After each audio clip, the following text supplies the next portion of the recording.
All right. Joining us today for the first time on the Green with Envy podcast.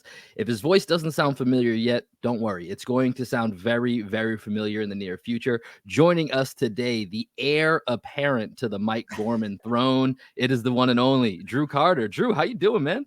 What's happening, fellas? I'm great. I'm glad we could make this happen. We were discussing this before we started recording, but Amina's been on 4 times, we think. That's So right. got a long way to go, but it's a long season. So, Amina, don't you worry. I'm coming for you. I'm coming for that record. I like that. We're chopping that clip and we're sending it to her right after this. Good. That's the first thing that we're gonna do. But man, I'm really excited for this conversation. Doing some research here. I feel like one thing that I'm gonna put out there that gets brought up a lot. You're pretty young for your position, right? That's something that I think gets brought up fairly often. You're 26 years old, correct? 26. Yeah. 26-year-old, graduated from Syracuse 2019. So let's just start here. When did the conversation first start with NBC Sports Boston, kind of you getting on their radar and then them approaching you about this opportunity, which is unique in the sense that there's this year-long transition where you're going to be doing all the road games while Mike takes kind of his victory lap, as well-deserved, being the announcer of the Celtics since 1981, doing all the home games. How does that conversation come about and then ultimately come together for what we have now? Well, first of all, let me just preface this with a couple things. Number one, I know Celtics fans love talking about how young people are. Jason Tatum is still 19, right? So I expected people to bring up the age thing, and I get it.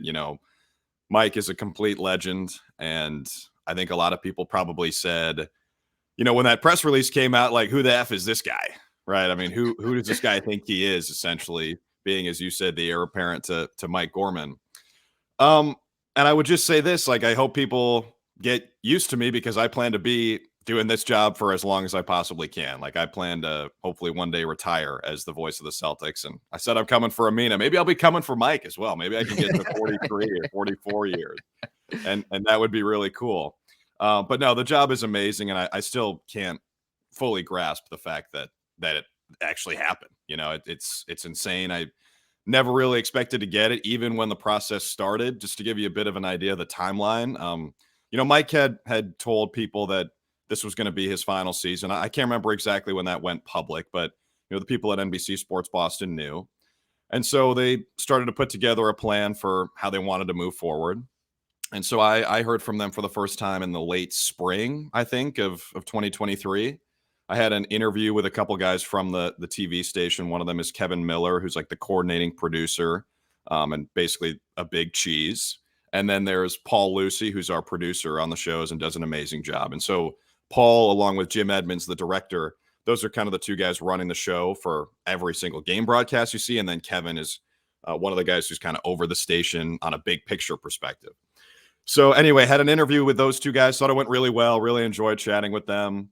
But in that moment, I'm like, oh, whatever. I'm sure they're talking to hundreds of people. This is a prestigious job, and there's no way I could get this. I mean, shoot. So anyway, fast forward about a month or so, Scal and I did an audition together. And it was funny when Kevin, who I just mentioned, emailed me to say, would you be free on this day to come in for a demo? He had CC'd my agent on there. And I replied all, and I'm like, all caps, yes, like 3 exclamation marks, like, can't wait, like, let's go, thank you so much. And my agent, who's also named Kevin, hit me, and he's like, hey, glad you're excited, but let's maybe act like we've been here before, And I'm like, but dude, I haven't. This is gotta play it like the poker table, right? Not put all your cards in the chip so early. Gotta play it cool. You can't be too eager, but I was, and I still didn't expect to get it. I was just happy to have an opportunity to go in there and work with Scal and meet everybody. Spent a day at the studio, thought it went really, really well. Scal and I did the demo, and he's the man, and we hit it off from the jump. We got What was that first impression like with Scal? Well, I was like, can I swear on this? Of course. Oh, yeah. Let it go. Like, God, this is the white mama. This is the white, like, I've loved that guy for a long time. And I mean, the clip of him at the post game in 2008, where he was like holding the trophy, I think, and he was soaked in champagne and saying, in 10 years, my kids will think I averaged double digits. And then in 20 years, I'll be a starter. 30 years, I'll be the MVP. Like, to me, that's one of the funniest. And honestly most insightful moments I've ever seen in a presser, and I've never forgot about that. So anyway, Scal and I, we got along great right from the start. We called the game 6 of the second round series at Philly. So we did that audition. That was where Tatum, I don't think he scored in the first 3 quarters, then went crazy in the fourth quarter and came back to win. And it was just fun to be there for that game. And so that happened in mid-May. Again, thought it went well, but didn't have any expectations. So we kind of stayed in touch with people from the station for the rest of the summer. Then I had an interview with president of the team. At that point, I was like, okay, there can't be that many people doing this. So I started to get my hopes up, but tried to keep it reasonable. A few weeks after that, they offered me the job. I actually, guys, had just re-signed at ESPN, so I wasn't even sure if contractually it would work out. But what I told my bosses at ESPN is, look, we would not be asking for this if it were basically any other job. Like, this is quite literally my dream job. And so they signed off on it, and we basically announced it, I think, like a couple days before the first preseason game. And of course, everyone was like I said, who is this guy? How dare he? I'm not gonna lie, man. When I heard that you got the job, like I looked up a couple of your clips. I was like, oh, he's got a pretty cool voice. Like I wonder what this is gonna be like. I tuned into the preseason game and I thought you killed it. And I think you've been killing it up until this point. And you mentioned that immediate kind of connection with Scal. First question. Do we get to hear a leaked footage from the game 6? Does that tape exist out there? Because I want to hear that. I hope it does somewhere. I got to hit up the folks from NBC Sports Boston. There are some funny clips in there. Like, I've learned, guys, the best way to endear myself to Boston fans is to just shit on James Harden as much as possible. Just take shots at the Sixers. And like when we play the Mavs, Kyrie Irving is going to catch some strays. You already know. Because people will love that. But I hope it is out there somewhere, Greg. We can find that. That's great, man. And the Scal thing, it's interesting. I don't know what, coming in, I'm you do your research, so I'm sure you're aware that he's a little bit of a polarizing figure among Celtics fans after replacing Tommy Heinsohn. Like, you're filling Mike's shoes, he's filling Tommy's shoes. It's tough, right? So what I've really enjoyed so far is the banter between you and Scal. With him and Mike, they work it out. The broadcasts have their own rhythm, but you guys kind of seem to have clicked right off the bat. And it's actually been very enjoyable. I hit up a bunch of my buddies and I was like, hey, got Drew Carter on the show tomorrow. Be honest with me. What are your first impressions? And not one of them had anything negative to say about you, which is huge. Right. That's not true. That's crap. I'm in the chat, so I can confirm. All right. Not one negative thing. That. No one said anything overwhelmingly positive, but the fact that good. There you go. The fact that they didn't say anything negative is huge. Yeah. But you and Scal, man, tell me a little bit about how that relationship has continued to build, because it almost seems like there's a big brother, little brother type ribbing that's going on. Yeah. No, that's a good way to put it, man. I mean, I really like the guy. To me, I think he's one of the funniest dudes I've ever met. And what I really like about Scal too is he's the same guy on the air as he is off the air. He just translate that to the broadcast. And clearly the guy didn't go to broadcasting school. He's not a nerd like I am, because if you listen to the highlights, and I actually think this makes the broadcast better, he's basically calling some of the plays himself. Like I was watching some of the highlights from that Wizards game we called where Jaylen Brown, aka El Fuego, made 8 threes, and he's like, oh my God, he's calling it before I am. But I think that actually makes it more entertaining, because it does sort of feel like you're watching the game on the couch with your buddy. And I do think that you want to make it feel like you're sitting on the couch watching the game with someone is a pretty cliched and overused way that people talk about how they want broadcasters to sound. But I do think with Scal, it feels right, because that's how I feel sitting next to him, and we're just chopping it up, having fun. And it's interesting because he's been doing it for a couple years, and I know, like you said, he replaced Tommy, and I can actually lean on him for advice, I think, on how to replace a legend, because he lived it just a couple years ago. But he's been doing this for a couple years. He obviously played for the team, won a championship. People know him, and so I'm still trying to find that balance of being deferential to him, but also being like we are off the air and giving each other shit. And the El Fuego thing only happened because I felt comfortable enough with him. And granted, we had not known each other for that long. Like, I think we've hit it off from the start, like I said, but we haven't known each other for that long. So I kind of took a risk by being like, dude, do you not know Spanish at all? You just said the fire, not on fire. And this was on the air. And then I think I corrected him on something else. And he's like, so it's going to be like that for the rest of the season. And I'm like, yeah, if that's cool with you. But I think one it sets thing a good precedent, though. Yeah, I hope so. And one thing he has said is, if he's super nice to somebody, it means he doesn't like them. Like, if he's giving them a hard time and ribbing them a little bit, that's a good sign. So I think that's positive in the early goings here. And that's kind of funny because even though Scal's not an actual Bostonian, he's kind of an adopted Bostonian. Yeah. And that is very much the Boston culture. If you're giving shit, you're taking shit back and forth, like, that's a good sign. When they're indifferential and they're just, trying to be polite, ignoring you, that means they don't care. Right. Like, so I think that really actually connects with the Boston audience that you all are speaking to. And you mentioned a word in there that I think is really interesting, which was this balance, right? This balance of, Scal kind of using his big personality on the broadcast, and then how you kind of balance that out with also your professional technical skill set that you have and the chemistry. And, I'll say this, I went to Bridgewater State for a couple of years. I have a very limited experience being a play-by-play guy for a little bit. While I was in college, and despite what everyone on Twitter will tell you, this job is incredibly fucking hard. Like, it was for, the 2 or 3 times that I tried doing it. This is in the 2008, so maybe the early days of trying to live stream a D3 women's college basketball game. Yes. There was maybe 3 brother. parents watching and 4 people buffering the entire time watching pixelated basketball. So, not many people got to hear it, but it was really, really difficult to find whatever the balance was supposed to be. And I didn't know what the hell I was doing. So for a professional like you working in a new relationship with Scal, what is that balance, or how do you go about trying to find that balance between the two of you? And then also letting the crowd that you're experiencing that we can't necessarily see and feel the same way at home. How do you know when to maybe even lay out and bring that in? Because there's so many things going on. Well, first of all, Will, I can relate to you because I did UAB women's basketball on conferenceusa.tv/plus.com or something. And it was, it's a long URL. It's just the same way. My man, it was a $7.99 per month subscription. And I'm like, how could you charge for this? This is the lowest quality shit of all time. And I love doing it. And the people were great to me, but I feel you on that. Yeah, it's a good question, man. I was actually thinking about this last night. I think the local show, as opposed to the national show, gives you a chance to really let people in on the relationship, I think.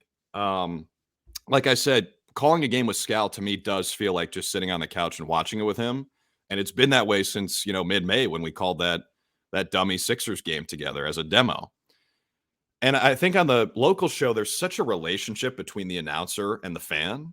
And to me, you might have heard me talk about this before, but like, that's one of the reasons I put a lot of pressure on myself. And I was actually pretty nervous coming into this job, and Scal has really helped me, and Abby as well. And everyone working behind the scenes has really helped me chill out a little bit and just, kind of do what I do. But I know how important the announcers are and that relationship is to the fan base.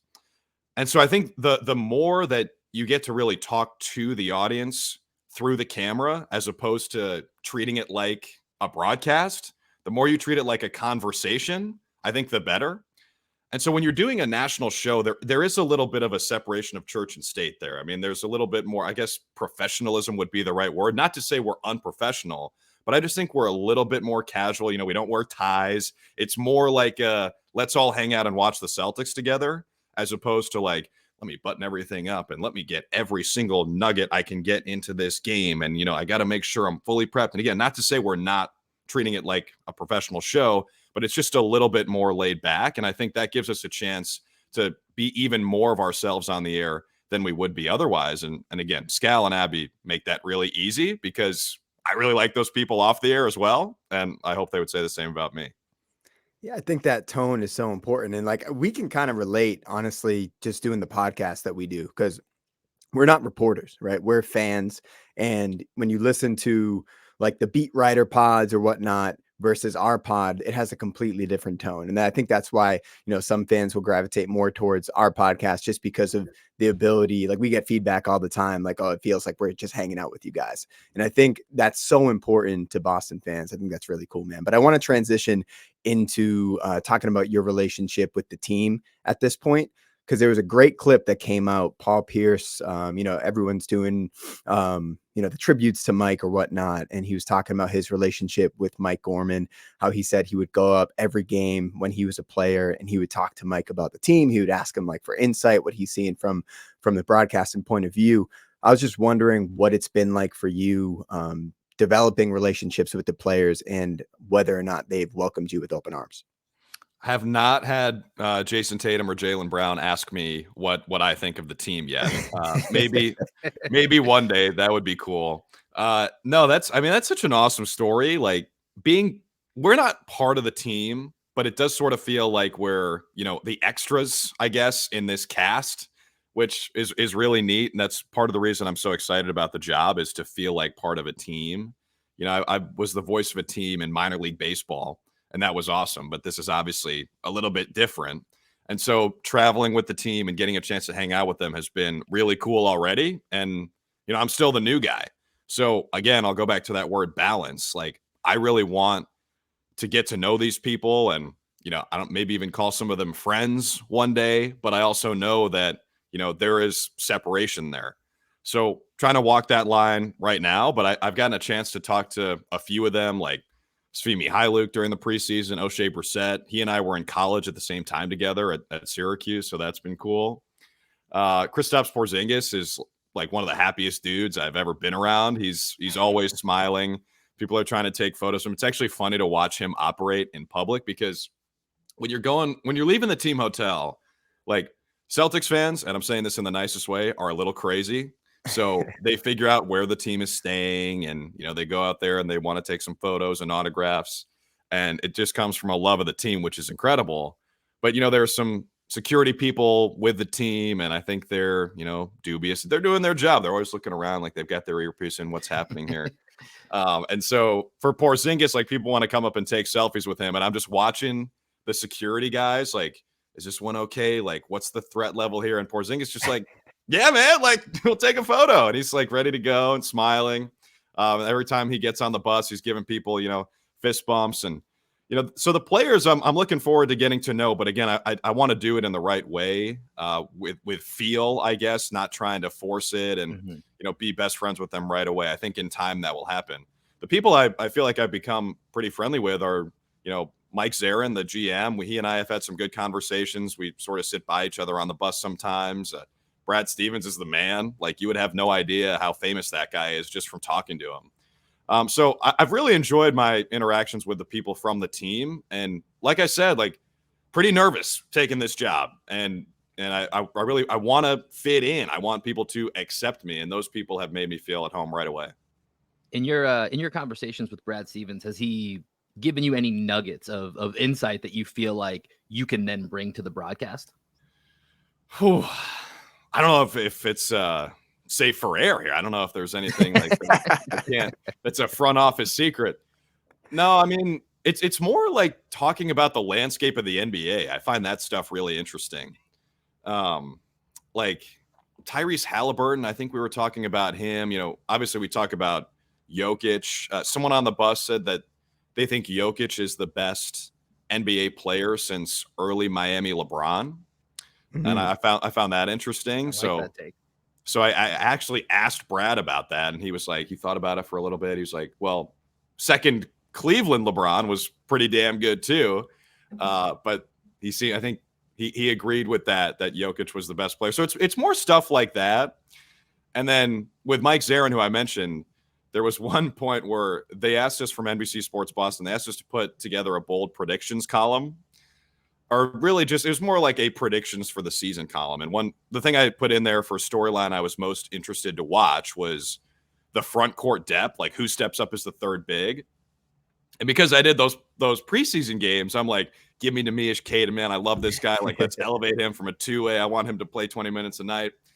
And so someone clipped a quote from that where I said, like, I wouldn't be surprised to see him get elevated from two-way to full-time.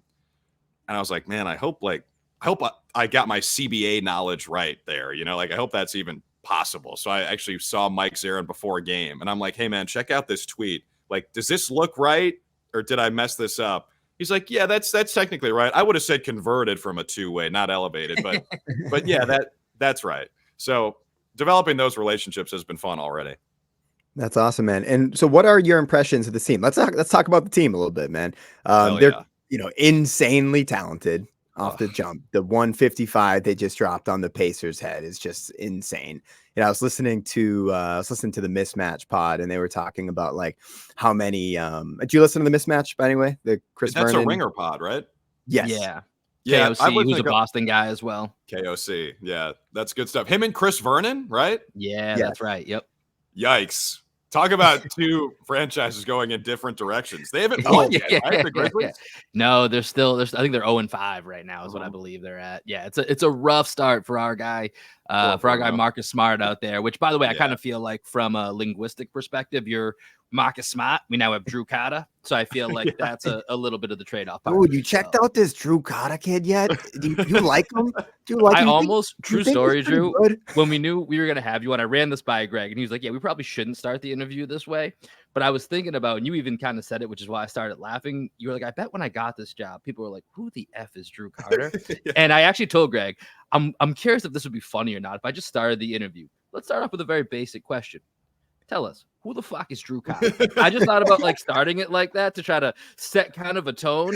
Greg talked me out of it, but now right when you said that, I was like, oh, we kind of started it that way anyway. Yeah, you should have. Greg, don't listen to Will, man. Or Will, don't listen to Greg. Don't take advice. Don't take advice from Greg. That's good, man. That literally sounds like I'm in Good Will Hunting and Ben Affleck is talking to me. Well, see, the thing is, and I don't think we had a chance to tell you this, Greg and I live in Texas now. We grew up in Boston. We're from Dorchester. We grew up there our whole lives. We've lived in Texas for the last 10, 11 years. So it's most of our accent is gone. But when we need to turn it on or when we go back home, we still got it in the holster if we need to pull it out. You dip right back into it. I'm impressed. I like that. Yeah, when we go back home, visit our buddies back in Dorchester, a couple beers in, the accent is out. But it's funny. We actually, so same neighborhood as Mike Gorman, same high school as Mike Gorman, and we haven't had Mike Gorman on the show. Mike, you want me to text him? You might have. He'll probably hit me back. He'll hit me back at like 1 a.m. The guy's a night owl. He sends me stuff like real late at night. What's funny, guys, is speaking of the press release where people probably said, like, who the F is this guy? It said I have Boston roots in there. And one of those is my grandma, my dad's mom, is from Dorchester. So we have that in common. But I don't have the accent, obviously. Do you know which part of Dorchester she's from? So normally it's broken up into parishes, more or less. Like people refer to it by like, oh, I'm from St. Anne's Parish. I'm from St. Brendan's. I'm from St. Gregory's. Okay. This is really good. Like, this is good intel. I need this stuff.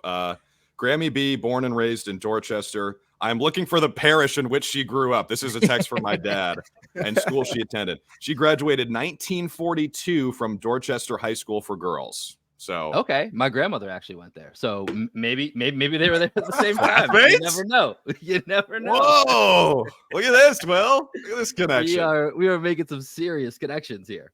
Anyway, what were they saying on the mismatch, Greg? Sorry, I cut you off. Yeah, no. We were they were talking about just like the sheer amount of points that the Celtics put up in the game, and they were like, I wonder if that's ever been done before. Like, what's the highest point total in NBA history? So, what do you like being courtside? What does this offense look like in person? I mean, I'm like speechless.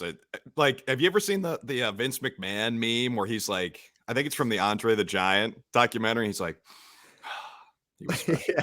You see the tears in his eyes. Yeah. That's how I feel watching the Celtics play. And it's not just the offense, it's the defense too. In that bold predictions thing I mentioned, my bold prediction was that the Celtics will lead the NBA in offensive rating and defensive rating, which has never been done before. Those efficiency metrics have been tracked since 1996-97. And the closest anyone's ever come was death lineup era Warriors were first on offense and second on defense one year, and then they flipped it another year. And then the Celtics last year were second in both. And I really think that they could do it this year. Obviously, if they care enough about the regular season, which we know is not the priority, as excited as we all are about the 4-0 start, we know when the real season begins for a team that's always in the Eastern Conference Finals, at least lately. But with that being said, it is incredibly exciting. Like, I just think the pieces fit so well. And it's really cool, guys, to have high expectations for something that you really haven't seen before. Like, this is still new, working these guys in. The team was great last year, and they made a ton of changes. It wasn't blow it up territory, but it was the level below that. It was like Mach 2, in terms of blowing it up, not Mach 1. And so I think that for the pieces to work together so well is really encouraging. And you look at the NBA, I think, like, typically, aside from the 2008 Celtics, obviously, when you put superstars together, it tends to take a year, and then year 2 is when they get over the hump. With this Celtics team, I think Kristaps Porzingis and Drew Holiday count as stars, and their seamless fit has been amazing to watch. And it makes sense. I mean, those guys could probably fit in playing with the Monstars. Like, they could fit in anywhere because they're good shooters. They're good defenders. I think their personality is such that they're not going to have egos when it comes to how many shots they're getting. So they know, like, there's no illusion. There are 2 guys here who are the top 2 options in Jason and Jalen. We know that. And so for them to come in and fit in has been really, really fun to watch. And, like, Kristaps had a huge game earlier in the season. He had a 30-point game. Drew Holiday has been one of my favorite players for a long time, and I think he is my favorite player to watch on the Celtics because he does so many little things that lead to winning. He and Derek White are the same kind of player where, aside from Derek White's dad tweeting out the advanced metrics about how he's really helping the team win, like, you could miss a lot of the stuff he does if you're not really watching it closely. And so those guys, the mesh has just been immediate. And it's been incredible to watch. And, like, obviously in an 82-game regular season, you'll have ups and downs. But the team looks right now, I'm not saying they are, but the team looks like invincible at the moment. Yeah, and I mean, right now they're one of 2 undefeated teams still left. The Mavericks, who Greg and I completely dismissed in the preseason, have somehow still found a way to not lose a game yet. But as you look ahead, so we're recording this here on a Friday morning in advance of a 3-game road trip that the Celtics, Andrew, are about to take here. Brooklyn, Minnesota, Philly coming up. I feel like I keep seeing a lot now because, to your point that you just made, Drew, it feels like you're invincible. Now, it's an 82-game season. We know there's going to be a dip at some point. Inevitably, something's going to happen. But you look at just kind of these next stretch of games here, and as you're getting set to, number one, call these games, and you're looking to compare the Celtics against other teams in the NBA, like, how are you sizing up this team in the most immediate stretches they have coming up here? Well, I'm trying not to be reactionary, Will, but I do think the Celtics should be the favorites in the Eastern Conference. They were coming into the season, depending on where you looked and depending on if you like playing games of chance. It was either the Celtics or the Bucks as the favorites in the East. And I think and I'm going to say we, because I love the team, I think we have looked a lot better than Milwaukee. The stuff about concerns with fit in Boston and how it's really non-existent with the guys they brought in. To me, the concerns with Milwaukee's fit have been legit. Like, they don't play any defense on the perimeter, at least. And Dame has been really hot and cold. I think he'll settle in a little bit more. Giannis got off to a horrible start in the first few games, and he's obviously going to figure it out. But I think the Celtics, you have to say they're the favorites in the East at this point, even though it's still early. Then you got Denver. And Denver's like the elephant in the room here. As excited as we are about the Celtics, the Nuggets actually look even better than they did last year. And speaking, talking about the personality of the guys the Celtics brought in and the personality of their top 2 players, how I think it leads to a business-like atmosphere. To me, that's what you have in Denver as well. I mean, Nikola Jokic didn't give a shit that he won Finals MVP. He was like, I want to get back to Serbia. Fuck this. Like, let's have an off season, and then I'll come back and kick everyone's ass again next year. So there is no bullshit with that team. And I think that if, obviously if I had to make a pick right now, I would say Celtics Nuggets, 4 or 5 games into the season. But I don't really know what you do with Jokic to slow him down, as good as the Celtics have been defensively. So that's like at the top of the league. I think we're set up for a potentially epic showdown, but that would obviously be months and months away. Right now, on more of a micro scale, I'm really excited to play the Sixers. Tyrese Maxey, guys, is averaging over 30 points per game at this point of the season. And he's one of those dudes where if you talk to people who really love the NBA and they're like, knee deep in this stuff every day, they'll tell you, dude, Tyrese Maxey has been ready for this for a couple of years. Even Sam Cassell, who was with the Sixers, he was saying the same thing. Like, this guy is ready for more responsibility. And now that they have escaped from the James Harden shadow, which, by the way, what are the Clippers doing? That's another thing we can talk about NBA perspective. What are the Clippers doing? Now that they've escaped from James Harden, I think that team is dangerous, man. And I look at the East, and like I said, with Milwaukee's struggles out of the gate, Cleveland and New York, it just feels like they're a tier below. But the Sixers now, I think they're dangerous. So I'm really excited to see them. Plus, we get them in Philly. So, you would think that gives them a little bit of an edge, and I just cannot wait for that game. So how much NBA you're actually able to watch? Well, I have League Pass, so like this stuff is, this stuff is like crack, like Worldwide Wob has that meme he tweets out with, I think it's Elmo or so. It's like a meme where I've seen the one you're talking about. You know what I'm talking about, with the spoon and just the NBA logo. Yeah. He needs more of it. Like that's how I feel about it too. So I get a chance to watch a decent amount. Have you seen Wemby yet? Brother. So like I said, we're recording this on a Friday morning. Last night was when he went for 38 and led them to back-to-back wins in Phoenix. Dude, insane. Did you watch the game live? Yeah, I saw some of it live, and then I watched the highlights this morning. But I could not. It doesn't make any sense. When I'm sitting there watching this kid, he's 19 years old, first of all, and he just outplayed Kevin Durant and Devin Booker, who came back. The fourth quarter, Devin Vassell's out in the second half. They just entrust everything to Wemby in the fourth quarter. The Suns were down 20, made this huge comeback, and then Wemby was just like, "Nah, I got this." Wemby closed it out, which was great. He does it in all these different ways. And apologies for the Wemby tangent, because I do want to talk about the Sixers and all that. But when you were talking about all these guys around the league, like Wemby, I think that's the conversation that people are most interested in at this point in the year. It's just like, what is this kid going to be? And I didn't think anybody saw a 38-point dominant performance over the Suns after he just played them, and you would expect them to make adjustments to Wemby. And instead, he made adjustments to the Suns, which is just crazy. But he gets the ball on the left block, turns over that right shoulder, left hand dunk on Eubanks's face. Then he cuts up, off a little wedge screen to the elbow, hits jump shot, gets Eubanks in isolation at the top, hits him with a little rocker, one dribble to his left, 3-pointer. Like, what am I watching here, man? 7'4". It doesn't make any sense. It actually doesn't compute in your brain. It does look like you're watching an alien, because this stuff has just never been done before. The play that I go back to is he's in the middle of the lane. He's right around the restricted area, and someone is just like, F it, Wemby down there somewhere, and floats it toward the basket. And he's like getting shielded off almost by someone who's like boxing him out from a lob.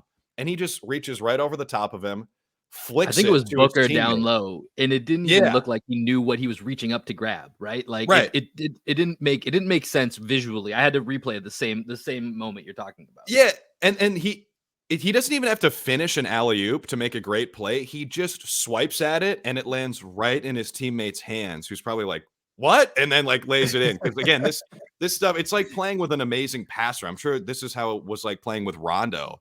Like, you just have to always keep your eyes up, because you never know when the ball is going to come to you. I think the surprising thing about Wemby so far, like, we knew what he was going to do protecting the rim. We've seen the highlights of him shooting and the ball handling, but the passing has been good. Like, those are the plays that I'm most interested in, when he's moving it, because the guy, he's open every single time he touches the ball. He's 7'4". He can basically dunk from the 3-point line, but for him to keep other guys involved at the age of 19, it's amazing. And they went, they went twice in a row in Phoenix. They did not look very good at the start of the year.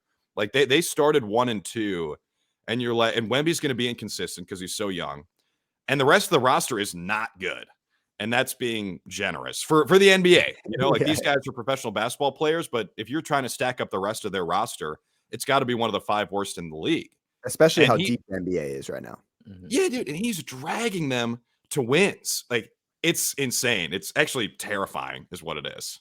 We get So them let me on ask New you- Year's Eve in San Antonio, by the way, which I've I had know. marked on the calendar. We will, and Drew, I have a sneaking suspicion that Will and I's fiancés are going to be buying us tickets as Christmas presents. So we'll probably be in attendance. You got to come say what's up. Yes. Yes. We've been dropping some subtle hints of like, hey guys, Christmas is pretty easy around here in Austin. Just you two gotta, coordinate a little bit here, and we'll make this work. But that did make me start thinking though. I'm curious, and let's remove Wemby because we just talked about him. Who is the team and or player that you're most excited to experience, making that call, during you're the road guy this year, right? So the road trips are all you. So what road environment or road player are you most looking forward to seeing? Well, let's stay in your new adopted home state of Texas. Luka is the one I really want to see in person.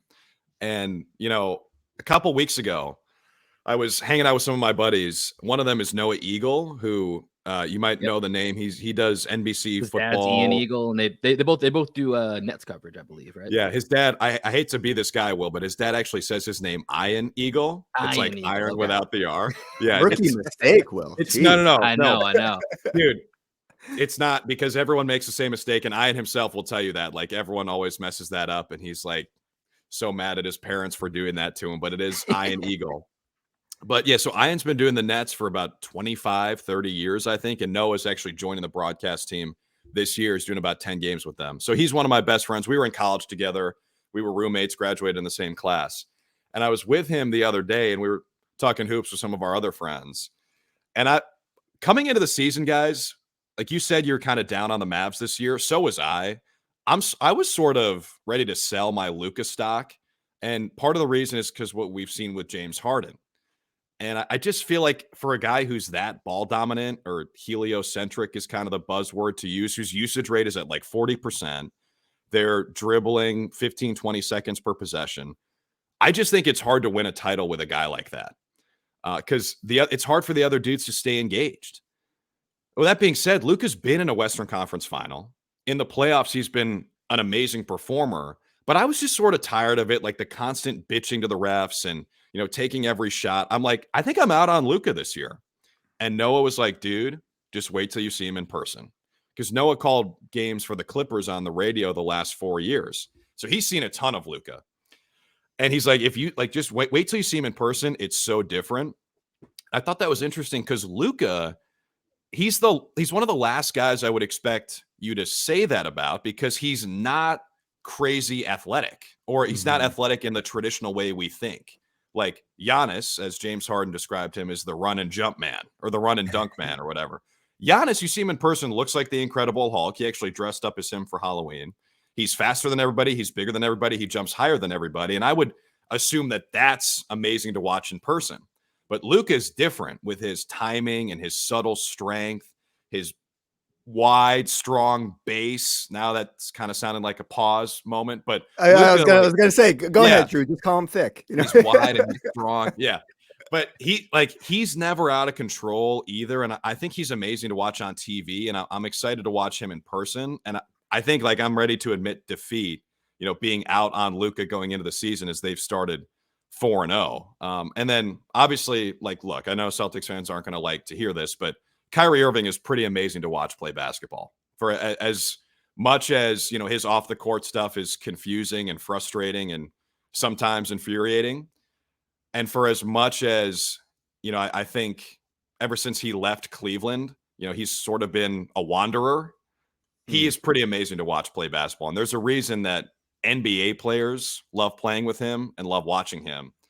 And so I'm just excited to watch him play and try to forget about all the other bullshit and just go back to when he was in his early 20s and when he was Uncle Drew, how fun that was to watch. So him and Luka, that's going to be a blast. Plus we get to see Grant Williams, and I'm sure he'll have some word for his former teammates. Yeah, man, Kyrie's insane to watch in person. Will and I were at the Philly Boston Christmas Day game back in 2018, 2019. It had to be 2019, maybe. Yeah, and Kyrie, that was one of his best games in Boston, going up against Embiid. Ben Simmons was still on the Sixers at that point. We were getting in Ben Simmons' head that game because my brother-in-law and my sister, they used to work for the Red Sox, and my brother-in-law now he's the president or VP of PR for the Phillies. So he got us some like really good seats right behind the Celtics bench, and we were just heckling Ben Simmons the whole game. I'm surprised there's room for you in Ben Simmons' head, because usually he's taking up all the real estate in his own head. So good for you for getting in there. Yeah, I remember Marcus at one point turned and kind of nodded at us like, yes, keep going. Hell yeah. Great. But Kyrie was amazing that game. He's unbelievable to watch live. But Embiid as well, when you see him and the sheer size of a human being that he is, man, he towers above everybody. Obviously, he's got 3 inches of hair that kind of helps with that. But he's such a load. Speaking of pause moments. Yeah, another pause. He's massive, and I think his girth is also incredible, just watching it on TV. So I'm excited to see that in person. Of course, didn't get a chance to see that in the preseason because Embiid didn't play and neither did Harden. But going back to Wemby, not to turn every conversation to him. Did you see the photo of him standing next to Kevin Durant? It makes him look like a 5th grader. What are we looking at? So I'm excited to see the Spurs play the Sixers, because you're right, dude. Embiid is a monster of a person, and Wemby's going to have 3 inches on him, I think. That's the pause. That's the natural pause. There you go. But no, let's take it back to the Celtics here for a second. And I know you mentioned the preseason, right? And that's kind of where you were getting some of your warm-ups in, so to speak. Yeah. And it felt like, Peyton Pritchard, obviously preseason P, was having a big preseason. So there was a lot of calls involving Peyton Pritchard. At some point we got down the line of some double entendres, some drew-isms that were being calculated. Sure. But love the drew-isms. I kind of want to look forward here. Like I said, we're recording this on November 3rd. We're coming up on the holiday season. And so I'm going to suspect that you've got something in store with Drew Holiday for the next month and a half, 2 months or so. Tell us a little bit about what you've been thinking about, or is this all improv that we're watching here? Dude, I can't spoil anything. Are you kidding me? I gotta try. You gotta ask. Keep the blanket over the car, and then we'll unveil it, and hopefully people like what they see. I do have some things cooking for Drew. He has a name that lends itself to puns, I would say, even his first name as well, because Drew, as I've learned myself, rhymes with pretty much everything. So there's some stuff that we're cooking up. I think the whiteout has been my favorite so far. That's the one where I'm like, all right, man, we might have something with this, because. So when did you think, was that an improv moment, or do you have a list of things that you might want to say on a broadcast? I can't remember when that one I think I might have been watching a home game that Mike was calling, and I'm like, man, everybody thinks about, or everybody calls a block like an eraser, like a guy who blocks a lot of shots. You'll hear that. And I was thinking, we got to come up with something for Derek White, and obviously the last name just lends itself to that. So that was to answer your question, most of it is actually not improv, I would say. I'm not quick enough on my feet or smart enough to think of that stuff in the moment. So a lot of it, and this is actually something that, going back to Ian Eagle, I think I've picked up a little bit from him. He is so smart and so subtle with how he works in that wordplay. And it's kind of a wink to the audience. And if someone at home gets it, it's like in the Avengers where Captain America's like, I understood that reference. So I think about when Ian was calling a San Diego State game in the NCAA tournament. They had a great run this year, made it to the championship. There are 2 guys on that team who I think about. One of them is Nathan Mensah, who's actually in the league. I think we played against him in the preseason. I think he's in Charlotte now. Big man, Nathan Mensah. And then the other guy, his last name is Seiko, Seiko.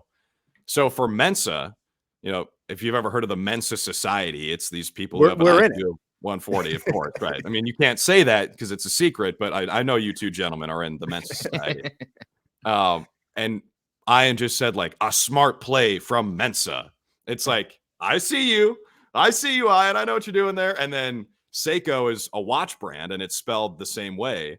And so Seiko scores. He goes, Seiko, on time. And then there's a player from Xavier named Sule Boom, and he goes to break with "Boom Goes the Dynamite." And so stuff like that, Amazing. I just think that that's fun, and it gives the viewer at home something where they can feel like they're sort of part of the show.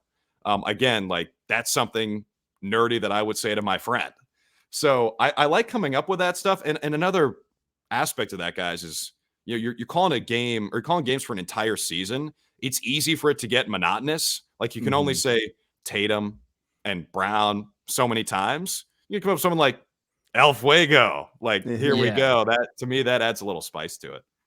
So No, when you were roommates with Noah, did you guys sit around and like practice calling games together? No, bro. But there are people who do that at Syracuse. Like the reputation of the dork who goes to Syracuse and only wants to do this one thing is pretty apt, I would say. So when did you know that this was kind of the future? Because like you said, Syracuse is very well known. It's basically Syracuse and Northwestern is where almost it feels like 90% of all broadcasters. How dare you? How dare you put Northwestern in the same sentence as Syracuse? Had to get a reaction out of you. But when do you know that this is what you want to do? Like, because like you said, Syracuse is so known for this thing. Did you enter Syracuse like this is the path that I'm taking, and it's something you'd already started thinking about in high school, or when does that acknowledgement happen? Yeah, I knew I wanted to do something in sports media when I went to college. That's how I ended up there. It's funny you brought up the Ringer podcast earlier because Bill Simmons is one of my biggest influences, I would say. And I hope I get a chance to meet him through this job because he's obviously a huge Celtics fan. Dude, I was pissed the other day. He was tweeting about the Wizards broadcast and how like Drew Gooden was basically blaming the loss on Daniel Gafford being out. I'm like, Bill, why are you watching the Wizards, bro? Like, tune into the local broadcast, Boston guy. He's got League Pass. We know the streams work on both. So yes, he's always talking about his League Pass. He'll find you eventually, Drew. He'll find you eventually. It's tough, dude. It's tough for a lot of people, like we were saying, to move away from Mike. I think a lot of people will get there, but I'm sure it's very tough. Right. So hopefully we win him over one day. But I bring him up because I would go home from school and I'd open up grantland.com. Like I would bookmark it on my laptop and just go to the homepage. It's like what I imagine people used to do with newspapers. Just sit down, crack it open, and see what piques your interest. That's what I did with Grantland. And so around that time, I started taking a journalism class in high school, and I sort of fell in love with it. I really loved my teacher. I kind of realized, like, for the first time that this could be a job, talking about sports. And that was what I love to do anyway. So took a journalism class, reading Bill Simmons, watching Pardon the Interruption and Around the Horn. Those are all writers on those shows. Right. So I wanted to be a writer going to college, and I did some research on the best journalism schools. And obviously Northwestern was nowhere to be found because that's not a good journalism program. And so Syracuse kept popping up everywhere, and orange is my favorite color. I'm like, maybe this is meant to be. I lucked out getting into the journalism program, which I still don't know how that happened. Kind of like the Celtics job. I don't know how that was possible. There might have been some bribery involved somewhere, and got in, loved it, got a chance to do a bunch of radio and TV. And I sort of fell into the broadcasting side because, like I said, I wanted to write. And I remember sending a long LinkedIn message to the sports editor of the Daily Orange, which was our newspaper. And I'm like, I basically called him like Mr. Sir. And I was like, I just want to do, he's like, I'm in college, bro. Like, cool it with all the formalities. But that's what I wanted to do. And then I went to an interest meeting for the radio station, met the right people, tried out play-by-play, and fell in love with it. And that's all I've ever wanted to do since then. When did we're you develop? excited to have you here, man. Oh, go ahead. Can I ask one more question, Will? Yeah, go for it. Then we'll go to the fast break. Okay. When did you like develop the voice? Because I feel like you have a pretty classic, unique sounding, either radio or TV voice. Is that something you had to like really work on, or were people just like, "Hey, bro, you got a radio voice, so you got a TV voice"? A lot of it, I would say, is fake it till you make it. Like I think, and the interesting thing about that, and thank you, by the way, that's kind of you to say. I mean, part of it, I do feel like, not to get like philosophical or anything, but I do sort of feel like this is the thing that I was, meant to do, I guess, or at least this is a thing that I'm best at. And this is where I can maybe make an impact, I hope, by, enhancing the experience for people watching their favorite team and their favorite sports. But with that being said, I didn't always sound like, I was ready to be on the air. I still have all these clips of myself in college saved. And the way you do it at Syracuse is there's a student radio station called WAER, which is an NPR station in Syracuse, and the sports department is entirely run by students, which is an amazing opportunity. We get to call football, men's hoops, and men's lacrosse, which is a big deal in Syracuse. But you don't get to go on the air right away. Like a lot of colleges, you show up as a freshman, you're the only guy who wants to do it, and you start calling the games right away. That's obviously not the case at Syracuse because everybody who's there wants to call games.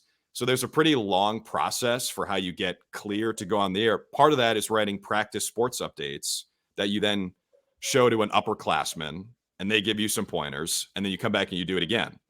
And in that time, naturally, you start to get more comfortable in front of a microphone. And what I tell people all the time is you just need to get as many reps as possible. Like that's the number one piece of advice for anyone in college or anyone who wants to do this for a living. You just got to do it because like anything in life, the more you do it, the better you'll be. So if I pull these up right here, like I got sportscast from 2015 September. Good morning, John. Well, don't look now, but the Syracuse football team is in first place in the ACC after beating Wake Forest 30-17 on Saturday. Can you hear that? Get the fuck out! That's you. Completing 8 of his 13 pass attempts for 221 yards and a pair of touchdowns, which came from 89 and 53 yards out. So it sounds like a robot. It sounds like compared to like how you sound now. That sounds as if I let my phone go to voicemail and someone's trying to sell me like car insurance, but like in a very robotic manner. Horrible, right? Horrible. And like that was literally me like holding up my phone to the speaker in the studio because I didn't realize I could send myself the file. But like maybe this one sounds like listen to this. Syracuse men's basketball fans have to update their schedules for this weekend. What the hell is that? That's so bad. That's so bad. When you were doing that, were you like, all right, this is what I think somebody should sound like, or is that more your neutral voice back in the day? Because that almost sounds like you're trying to imitate an NPR host. Yes. No, you're so right. That's 100% true, Greg. I think it was a little bit of both. I mean, I obviously just sounded a lot younger. Like I think I was mid-puberty as a freshman in college, which, yikes. But I also think I didn't know what I was doing, and I was trying to imitate other people. And that's another reason why getting the reps is so valuable is you can find your own voice. And doing the radio and TV in college, like I was basically doing something on the air every day, and just through repetition and hitting up my mentors and saying, hey, what do you think of this? What could I do better? That's why Syracuse pumps out so many people who end up on the air. It's because of the infrastructure that's in place and people helping out the people coming after them. Dude, this has been a great conversation, and I think there's a lot more that we need to talk about. So you said you want to come for Amina's record, so I'm going to leave a little bit more for us to bring you back on here later in the season. But we do this every time with our first-time guests that we have on the show here, and we're going to put you through what we call the Green with Envy Fast Break. So we're going to put 60 seconds on our highly advanced cell phone that I have in my hand here. It is highly advanced. To be fair, that's a highly advanced piece of technology. It is. We'll put 60 seconds on the clock. Greg and I are going to go back and forth asking you quick hitting questions. Yes, no, true, false, name this, some real quick answers. And then we're going to trap you into a take that you never wanted to commit to. And that's going to be living with you for the rest of your life when I cut it up in Final Cut. That sound good? That's great. Let's do it. All right. Well, let's fire it up. Greg, we'll start with you here. We got 60 seconds on the clock in 3, 2, go. Who the fuck is Drew Cotter? Guess we'll find out. The GOAT announcer is? The GOAT. Vin Scully, my personal favorite, Jason Benetti, the voice of the Chicago White Sox, and a Syracuse guy. Give me your best Ted Lasso impression, any character. Phoebe, nice fucking work. That was great. Favorite Celtic name to pronounce? Svi Mihailuk, which is different in Ukrainian and English, by the way, which makes my job tough, but we'll go Svi Mihailuk. Most iconic Boston sports call.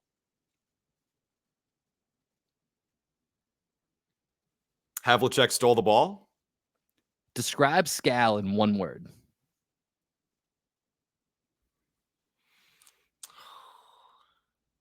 different. Last one, Greg. When Drew Carter gets nervous, he relies on hot tea with throat coat is the tea bag I use. Pause. Honey and a cough drop that I drop into the tea.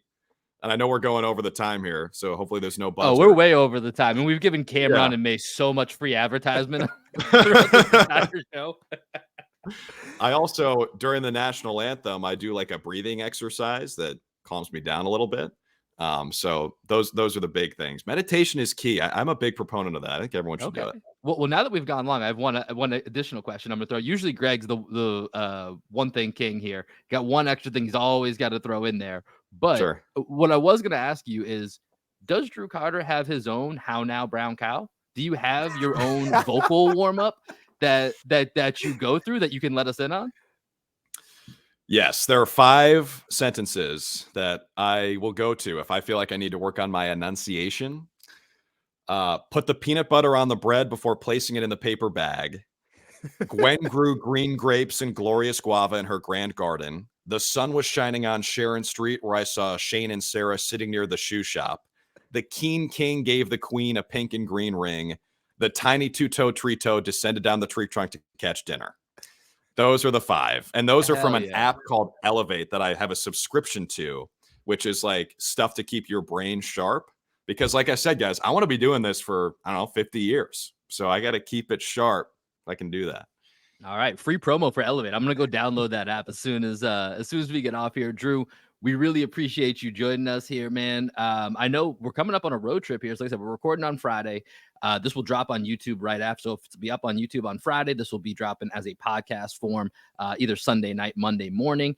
Anything that you can let the people know about following you on Twitter, or anything you want to say to the audience here before we sign off? Yeah, hit me up on social media. Drudel25 is my handle. Drew DLE25. That's what happens when you have a basic name that's spelled in a boring way. I'm not like Drew Holiday, even though I made my Twitter in middle school, actually. Middle school, high school, whatever. Long time ago, I still couldn't get at Drew Carter. So I'm at Drew DLE25. And yeah, to the fans, man, like I'm just excited. And I appreciate the people who have sent nice messages because, as I said, like, I know the shoes I'm trying to fill here, and I know the relationship that the fans have with Mike. So I don't expect it to be immediate, but I just hope that people have as much fun watching as we have being there. Love it, man. Love it. Greg, any final thoughts here before we send the crowd out? Well, Drew, you'll at least get like our friend group that tunes into every episode.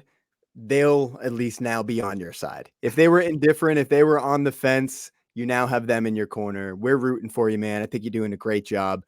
And with that, we're going to send you out for our podcast listeners with some music from my band down here in Austin, Texas. We are called Black Sheep Optimists, and this one is called Get This High. Peace, everybody. Peace, y'all.